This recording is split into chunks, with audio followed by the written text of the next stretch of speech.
Hello students, आप लोग का एजुकेशन अब चैनल में हार्दिक स्वागत है। चलिए मैं चलिए मैं क्लास 10th का सामाजिक विज्ञान सब्जेक्ट लेकर आया हूँ, जो टॉपिक का नाम है भारतीय अर्थव्यवस्था के क्षेत्रक, जो इकोनॉमिक से रिलेटेड है, जो आप लोग बिहार बोर्ड 2026 के लिए बहुत ही इम्पोर्टेंट साबित होगा। फर्स्ट ऑफ ऑल कुछ रिक्त प्रश्न देखेंगे इसका। सेवा क्षेत्र में रोजगार में उत्पादन के समान अनुपात में वृद्धि डैक्स है, हुई है ऑब्लिक नहीं हुई है, हाँ या नहीं में जवाब देना है। तो इसका आंसर होगा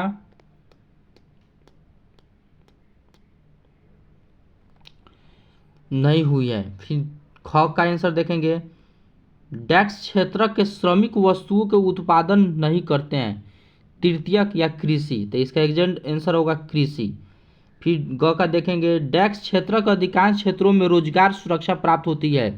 तो इसका आंसर होगा संगठित या असंगठित। तो इसका एग्जिट आंसर होगा संगठित। फिर नेक्स्ट क्वेश्चन देखेंगे, भारत में डैक्स संख्याओं में श्रमिक असंगठित क्षेत्र में काम करते रहता है, बड़ी या छोटी। तो इसका आंसर होगा बड़ी।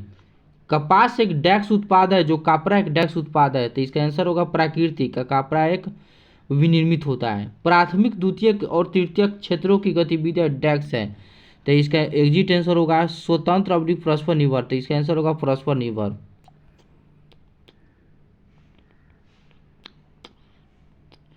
फिर नेक्स्ट क्वेश्चन देखेंगे,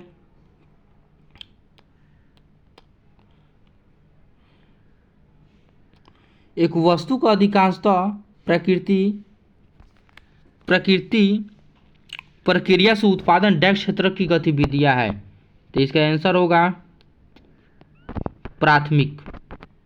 फिर नेक्स्ट क्वेश्चन आएगा, किसी विशेष वर्ष में उत्पादित डैक्स के मूल्य के कुल गुणनफल के जीडीपी कहलाता है। तो इसका आंसर होगा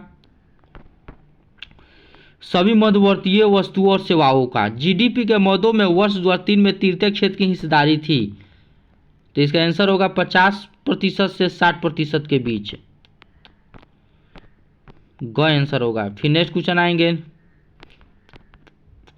सुमेलित करने वाला क्वेश्चन था, जो ऑब्जेक्टिव से काफी रिलेटेड है। फिर असंगत की पहचान करें और बताइए, तो इससे क्वेश्चन था। फिर नेक्स्ट आएंगे,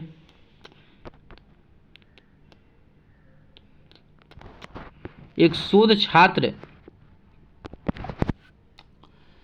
क्षेत्र ने सूरत शहर में काम करने वाले लोगों से मिलकर नाम आंकड़े जुटाए। सरकार द्वारा पंजीकृत करजालों कारखानों में रोजगार की प्रकृति संगठित है, श्रमिकों की संख्या 15 होगी। औपचारिक अधिकार सहित बाजारों में अपनी दुकान, कार्यालय और क्लिनिक होगा तो 15 होगा। सड़कों पर काम करते लोग, निर्माण श्रमिक, घरेलू श्रमिक है 20। फिर नेक्स्ट क्वेश्चन देखेंगे,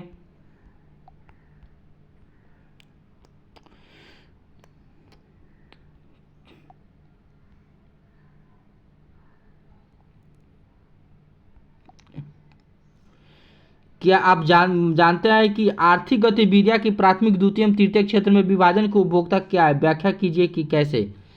तो समाज में लोग अपनी आजीविका कमाने के लिए विभिन्न प्रकार की आर्थिक गतिविधियां में लगे रहते हैं, क्योंकि वस्तुओं के उत्पादन करते हैं, क्योंकि वस्तुएं के बेचता है, या फिर अन्य काम में लगे रहते हैं। इन सब आर्थिक क्रियाओं का तभी समझ में आ जा सकता है जब उन्हें विभिन्न वर्गों में विभाजित किया जाए।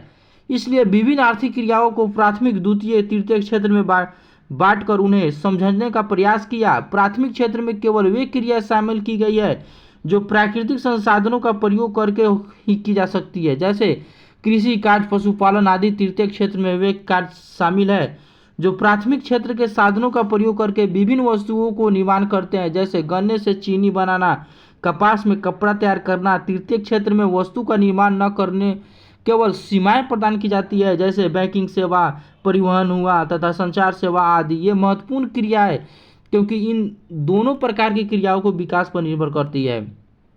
फिर नेक्स्ट क्वेश्चन पर देखेंगे,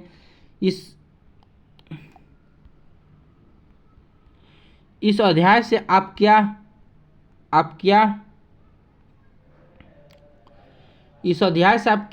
प्रत्येक क्षेत्र को रोजगार और सड़क, घरेलू उत्पाद, जीडीपी पर क्यों केंद्रित करना चाहिए, चर्चा करें। तो इसका आंसर होगा, इस अध्याय में आय प्रत्येक क्षेत्र, रोजगार और सकल घरेलू उत्पाद पर ही केंद्रित करना चाहिए, क्योंकि ये दोनों रोजगार और सकल घरेलू उत्पादन में आर्थिक वृद्धि विकास के लिए महत्वपूर्ण है। यही हमारी पंचवर्षीय योजना के प्राथमिक लक्ष्य भी रहे हैं। हमने जाना है कि 3 क्षेत्रों को संकलन घरेलू उत्पाद और रोजगार में महत्वपूर्ण योगदान रहा। समय के साथ साथ दोनों क्षेत्रों को योगदान में वृद्धि हुई, परंतु सकल घरेलू उत्पाद में सबसे अधिक योगदान तृतीय क्षेत्र रहा। हम जानते हैं कि रोजगार सभी क्षेत्रों में बढ़ रहा है, किंतु अभी भी भारत के लगभग 60% जनता प्राथमिक क्षेत्रों में लगी हुई है। यह सारी जानकारी हमें तभी मिल पाई है जब हमें उनके सकल घरेलू उत्पाद तथा रोजगार के क्षेत्र में मूल्यांकन कर लिया है। इसके अतिरिक्त प्रत्येक क्षेत्र की सकल घरेलू उत्पाद और रोजगार से जोड़कर कई लक्ष्य प्राप्त किए जा सकते हैं, जैसे गरीबी निवारण, आधुनिक तकनीकी का विकास तथा आधुनिक क्षेत्रों में विकास की असमानताओं को कम करना आदि है। नेक्स्ट क्वेश्चन देखेंगे।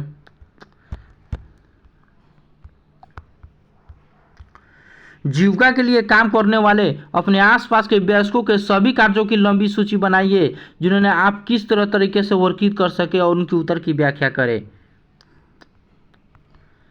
तो इसके आंसर पर आएंगे। जीविका के लिए काम करने वाले आसपास के वयस्कों को हम निम्नलिखित आधार पर वर्गीकृत कर सकते हैं। क में कार्य की प्रकृति के आधार पर वर्गीकरण। प्राथमिक क्षेत्र वे सभी आर्थिक क्रियाएं जो प्राकृतिक संसाधनों का प्रयोग द्वारा की जा सकती है, जो प्राथमिक क्षेत्र में रखा जा सकता है, जैसे कृषि हुआ, कार्य, खनन कार्य, मत्स्य पालन आदि। ख द्वितीय क्षेत्र इस क्षेत्रों में प्राथमिक क्षेत्र से प्राप्त विभिन्न उत्पादनों का प्रयोग विभिन्न उपयोगी वस्तुओं का निर्माण किया जा सकता है, जैसे कपास से कपड़ा बनाना, गन्ने से चीनी बनाना आदि। तृतीय क्षेत्र इस क्षेत्र में किसी वस्तु का निर्माण किया जा सकता है बल्कि सेवाएं प्रदान की जा सकती है। यह सेवाएं प्राथमिक तथा द्वितीय क्षेत्र में विकास महत्वपूर्ण भूमिका निभाती है। इसके बैंकिंग, बीमा, रेलवे, संचार एवं परिवहन आदि का शामिल किया जाता है।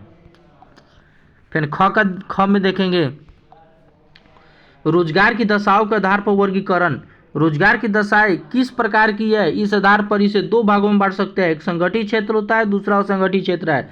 तो संगठित क्षेत्र इसमें वे गतिविधियां आती है जिनमें रोजगार की अवधि नियमित रहती है तथा इनकी सरकारी नियमों का मानना पड़ता है। दूसरी का असंगठित क्षेत्र, तो ये क्षेत्र सरकारी नियंत्रण से बाहर होता है। इस रोजगार की अवधि तथा नियम, उपनय आदि निश्चित नहीं होता है। फिर ग में देखो उद्योगों के स्वामित्व के आधार पर वर्गीकरण। तो विभिन्न औद्योगिक इकाई किसी स्वामित्व में है, इसके आधार पर इनका वर्गीकरण सार्वजनिक तथा निजी उद्योगों में किया जा सकता है। उपयुक्त आधारों पर हमने आसपास के लोगों को इस प्रकार से सूचीबद्ध कर सकता है, जैसे किसान हो गया, सरकारी स्कूल के अध्यापक, वकील, दर्जा, धोबी, डाकिया, श्रमिक और लिपिक के आधार पर हम उद्योगों को स्वामित्व के आधार पर वर्गीकरण कर सकते हैं। तो प्राथमिक क्षेत्र देखेंगे, प्राथमिक क्षेत्र के आधार पर देखेंगे प्राथमिक क्षेत्र, प्राथमिक संगठित सार्वजनिक क्षेत्र, प्राथमिक संगठित सार्वजनिक क्षेत्र, निजी क्षेत्र, इसके आधार पर देखेंगे। फिर नेक्स्ट क्वेश्चन देखेंगे प्राथमिक क्षेत्र अन्य क्षेत्रों से भिन्न कैसे है, इसके उदाहरण की व्याख्या करें। तो प्राथमिक और द्वितीय क्षेत्रों में किसी वस्तु का निर्माण किया जा सकता है, जबकि तृतीय क्षेत्रों में किसी वस्तु का उत्पादन नहीं होता है किया सकता है बल्कि सेवाएं प्रदान की जा सकती है। तृतीय क्षेत्र की गतिविधियां प्राथमिक और द्वितीय क्षेत्र के विकास में मदद करती है, जैसे प्राथमिक और द्वितीय क्षेत्र में उत्पादित वस्तुओं को ट्रकों और ट्रेनों एक स्थान से दूसरे स्थान पर ले जाना तथा बाजार में बेचना आदि तृतीय क्षेत्र द्वारा किया सकता है। प्राथमिक, द्वितीय और तृतीय क्षेत्र के क्रियाओं में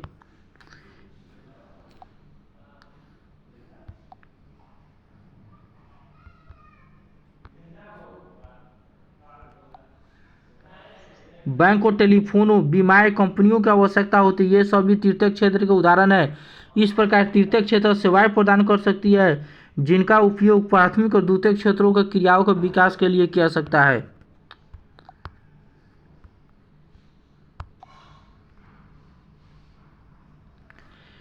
प्रच्छन्न बेरोजगारी से आप क्या समझना चाहते हैं, शहरी एवं ग्रामीण क्षेत्रों से व्याख्या कीजिए। प्राचिक बेरोजगारी से अभिन्न एक ऐसी परिस्थिति है जिसमें लोग प्रत्यक्ष रूप से काम करते देखता है किंतु वास्तव में उनकी उत्पादकता शून्य होती है, अर्थात यदि उन्हें कम से हटा दिया सकता है तो कुल उत्पादन पर कोई प्रभाव नहीं पड़ता है। भारत के गाँवों में कृषि क्षेत्र में बड़े पैमानों पर प्रचंड बेरोजगारी पाई जाती है। जैसे भूमि के एक छोटी से टुकड़े पर जरूरत से ज़्यादा श्रमिक कार्य करते हैं क्योंकि उनके पास कोई और काम नहीं होता है। इससे प्रचंड बेरोजगारी की स्थिति पैदा होती है। इस प्रकार शहरों में प्रचंड बेरोजगारी छोटे दुकानों में तथा छोटे व्यवसाय में पाई जाती है। फिर नेक्स्ट क्वेश्चन देखिए, खुली बेरोजगारी तथा प्रचंड बेरोजगारी के बीच विभेद कीजिए। तो खुली बेरोजगारी क्या है? वह परिस्थिति जिसमें किसी देश में श्रम शक्ति जो अधिक होती है किंतु औद्योगिक ढांचा होती है वह सारी श्रम शक्तियों नहीं खा पाती है, अतः श्रमिक कार्य काम करना चाहता है किंतु उसे काम नहीं मिलता। यह बेरोजगारी भारत के अधिकतर औद्योगिक क्षेत्रों में पाई जाती है। प्रक्षेपण या गुप्त बेरोजगारी वह परिस्थिति जिसमें व्यक्ति काम पर लगे हुए दिखाई देते हैं किंतु वास्तव में बेरोजगारी होते हुए, जैसे भूमि टुकड़े पर 8 लोग काम कर रहे हैं किंतु उत्पादन उतना ही होता रहता है जितना 5 लोगों काम करने से होता है। ऐसे में 3 गो अतिरिक्त व्यक्ति जो काम में लगे हैं वह छुपे हुए बेरोजगारी है किंतु क्योंकि उनमें काम उत्पादन पर कोई प्रभाव नहीं पड़ता है।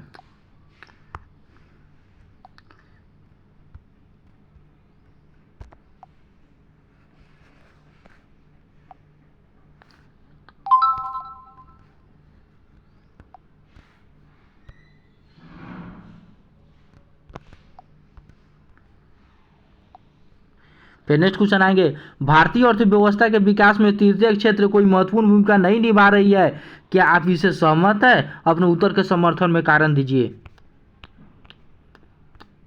तो इसका आंसर होगा, किसी भी देश के आर्थिक विकास में तृतीय क्षेत्र में भूमिका महत्वपूर्ण होती है।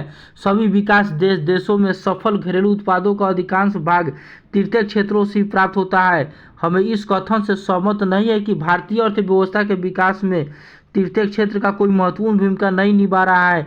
इस बात में कोई संदेह नहीं है कि भारत के सकल घरेलू उत्पाद में तृतीय क्षेत्र की भागीदारी में वृद्धि हुई है क्योंकि योजना काल के दौरान वर्ष 1973 से 2003 तक 30 वर्षों में यद्यपि सभी क्षेत्रों में उत्पादन में वृद्धि हुई है किंतु तृतीय क्षेत्र के उत्पादन में सर्वाधिक वृद्धि हुई है। इस काल में प्राथमिक क्षेत्रों की हिस्सेदारी 25% थी जबकि तृतीय क्षेत्र की हिस्सेदारी कोई 50% है। इस प्रकार रोजगार के आधारों पर तृतीय क्षेत्र में रोजगार वृद्धि के दर लगभग 300% रही है जबकि द्वितीय को प्राथमिक क्षेत्र कहीं ज़्यादा है।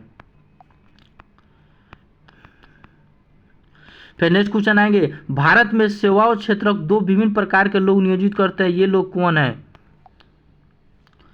भारत में सेवाओं क्षेत्रों के 2 विभिन्न प्रकार के लोग नियोजित करते हैं। हम इस कथनों से पूर्णतः सहमत है। भारत में ये 2 प्रकार के लोग हैं, अत्यंत कुशल और शिक्षित श्रमिक। और कुशल तथा शिक्षित श्रमिक सेवा के क्षेत्र में अत्यंत कुशल और शिक्षित श्रमिक इसलिए लगे हैं क्योंकि आधुनिकीकरण के साथ साथ सेवा क्षेत्र में वृद्धि हो रही है। सूचना टेक्नोलॉजी के कारण अत्यंत कुशल श्रमिकों को ही सेवा क्षेत्र में आवश्यक पड़ती है। दूसरी ओर बहुत अधिक श्रृंखला में लोग छोटी दुकानें, मरम्मत कार्य, परिवहन इत्यादि सेवाओं में लगे हुए हैं। ये कुशल एवं शिक्षित श्रमिक है। ये लोग बड़ी मुश्किल से जीवित निर्वाह कर पाते हैं और वे इन सेवाओं में इसलिए लगे होते हैं क्योंकि उनके पास कोई वैकल्पिक अवसर नहीं है। फिर नेक्स्ट क्वेश्चन, असंगठित क्षेत्र में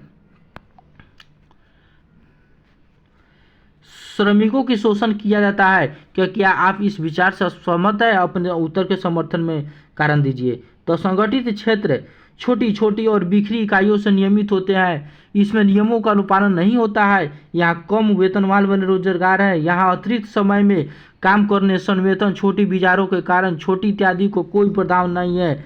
श्रमिकों के बिना किसी कारण कम से कम हटाया जा सकता है। असंगठित क्षेत्रों में श्रमिक कम वेतन पर काम करते हैं, उनका प्रायः शोषण किया सकता है, उन्हें उचित मजदूर नहीं दी जाती है, उनकी आय कम होती है और नियमित नहीं होती है। इस रोजगार में सुरक्षा नहीं होती और ना ही इस प्रकार कोई प्रभाव होती है।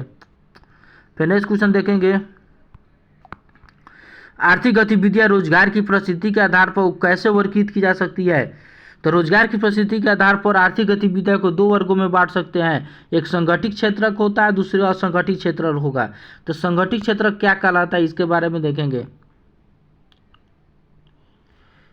संगठित क्षेत्र में वे उद्यम तत्व अथवा कार्यस्थल होते हैं जहां रोजगार की अवधि नियमित होती है। यह क्षेत्र सरकार द्वारा पंजीकृत होते हैं। उन्हें सरकारी नियमों और विनियमों का पालन करना होता है, इसलिए संगठित क्षेत्र कहलाते हैं। इसमें कर्मचारी की रोजगार सुरक्षा के लाभ मिलते हैं। इसमें एक निश्चित समय तक ही काम करने की आशा की जा सकती है। यदि वे अधिक काम करते हैं तो उन्हें अतिरिक्त वेतन दिया सकता है। वे सब वेतन छुट्टी अवकाश काल में भुगतान भविष्य निधि से वेतन पाते हैं। वे रिटायर्ड पर पेंशन भी कर सकते हैं। और संगठित क्षेत्र क्या कहलाता है? तो संगठित क्षेत्र छोटी छोटी और बिखरी इकाई से निर्मित होती है। ये इकाई अधिकांशतः सरकारी नियंत्रण से बाहर होती है। इसमें नियमों और विनियमों का पालन नहीं होता है। यहाँ कम वेतनमान रोजगार है। यह प्रायः नियमित तथा यहाँ अतिरिक्त समय में काम करने वाले सवेतन छुट्टी अवकाश बीमारी के कारण से छुट्टी इत्यादि का कोई प्रावधान नहीं है। रोजगार में भारी अनिश्चितता श्रमिकों के बिना किसी कारण के काम से कम हटाया जा सकता है। इस रोजगार में सुरक्षा नहीं है तथा कोई लाभ नहीं है। नेक्स्ट क्वेश्चन देखेंगे, संगठित अंगों में रोजगार की परिस्थितियों की तुलना करना।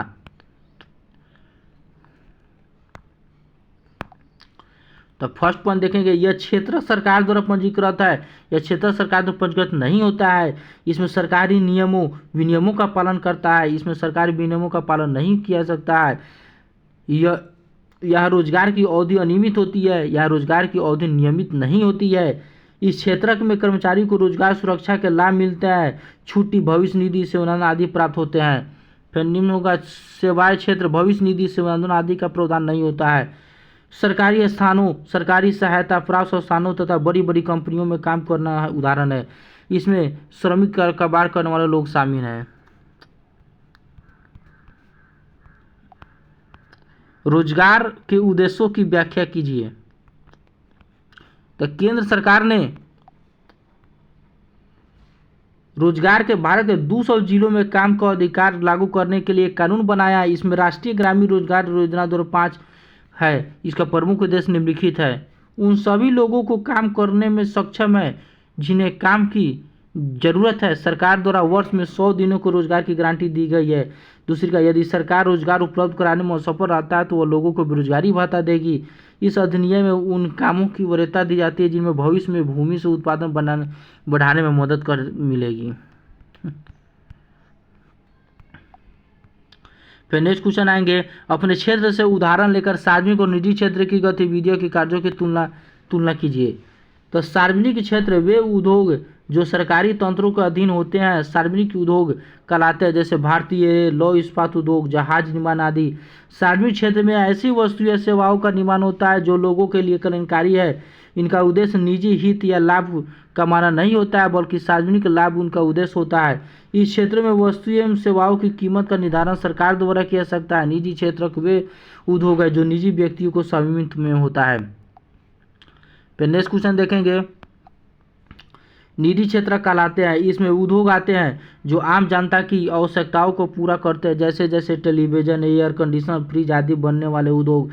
ये गतिविधियां निजी उद्योग निजी लाभ उद्देश्यों की जाती है। निजी क्षेत्र कल्याणकारी कार्य करने के लिए बाध्य नहीं है। यदि वह ऐसा कोई काम करता है तो उसका क्षेत्र अधिक कीमत लेता है, जैसे निजी विद्यालय सरकारी विद्यालय से अधिक फीस वसूलते हैं। निजी क्षेत्र के उद्योगों में वस्तु की कीमत का निर्धारण बाजारी शक्तियों द्वारा होता है। फिर नेक्स्ट क्वेश्चन देखेंगे, अपने क्षेत्र में एक उदाहरण देकर निम्नलिखित तालिका से पूरा कीजिए और चर्चा कीजिए। सार्वजनिक क्षेत्र तो ये आप लोगों को करना है, कृपया इसको बनाकर आप मेरे कमेंट पर भेजिए। फिर नेक्स्ट क्वेश्चन देखेंगे, सार्वजनिक क्षेत्र की गतिविधियां का कुछ उदाहरण दीजिए और व्याख्या कीजिए कि सरकार द्वारा इन गतिविधियां का क्रियान्वयन क्यों किया सकता है। तो कुछ इसका टॉपिक देखेंगे। ये ऐसी चीज है जिसकी आवश्यकता समाज के सभी सदस्यों की होती है, परंतु इनकी निजी क्षेत्र उचित कीमत पर उपलब्ध नहीं करता है क्योंकि इनमें व्यय बहुत अधिक होती है। दूसरी का पॉइंट, कोई गतिविधियां ऐसी होती है जिनसे सरकार समर्थन की जरूरत पड़ती है। निजी क्षेत्र उन व्यवसायों की तब तक जरूरत नहीं रह सकती है जब तक सरकार प्रोत्साहित नहीं कर सकती है। फिर नेक्स्ट क्वेश्चन देखेंगे,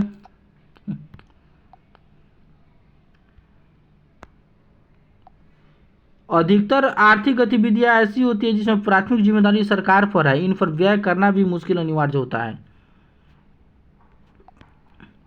नेक्स्ट क्वेश्चन आएंगे, व्याख्या कीजिए कि किस देश के आर्थिक विकास में सार्वजनिक क्षेत्र योगदान कैसा करता है।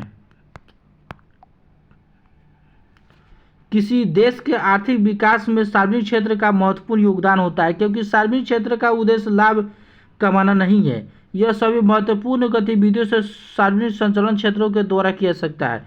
ऐसी गतिविधियां जिनकी आवश्यकता समाज के सभी सदस्यों को होती है, जैसे सड़क, पुल को रेलवे पतनों, बिजली आदि का निर्माण और बांध आदि से सिंचाई को सुविधा उपलब्ध कराना सार्वजनिक क्षेत्र का काम है। सरकार ऐसी भारी व्यय स्वयं उठाती है। सरकार किसानों की उचित मूल्य दिलाने के लिए गेहूं और चावल खरीदता है, ऐसा अपना गोदाम में भंडारित कराती है और राशन की दुकानों के माध्यम से उपभोक्ता को कम मूल्य पर बेचती है। इस प्रकार सरकार किसानों और उपभोक्ताओं दोनों को सहायता पहुंचाती है।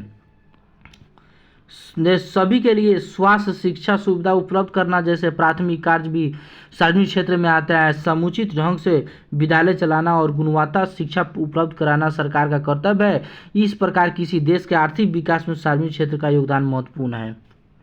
फिर नेक्स्ट क्वेश्चन देखेंगे, असंगठित क्षेत्र के श्रमिकों को निम्नलिखित मुद्दों पर संरक्षण की आवश्यकता है। मजदूर सुरक्षा और स्वास्थ्य, उदाहरण सहित व्याख्या कीजिए।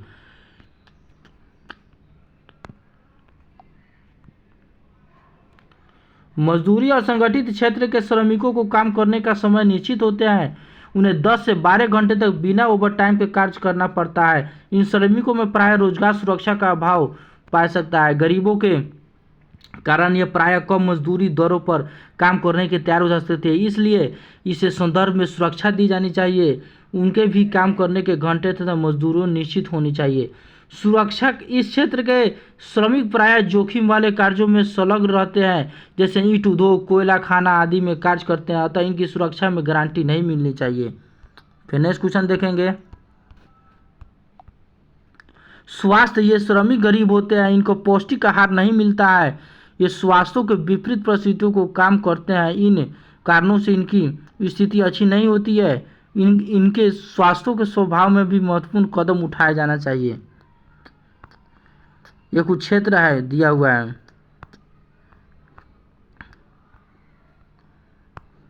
तो ये टॉपिक था क्लास 10 का सामाजिक विज्ञान का, जो इकोनॉमिक्स से था। टॉपिक का नाम भारतीय अर्थव्यवस्था के क्षेत्रक है। अगर जितने भी स्टूडेंट इस वीडियो को लाइक कर रहे हैं, शेयर कर देख रहे हैं, तो लाइक करें, शेयर करें, सब्सक्राइब करें, ताकि मैं आप लोगों के लिए अच्छे से अच्छे कंटेंट प्रोवाइड कर सकूं और अच्छे से अच्छे मटेरियल आपको दे सकूं। थैंक्स।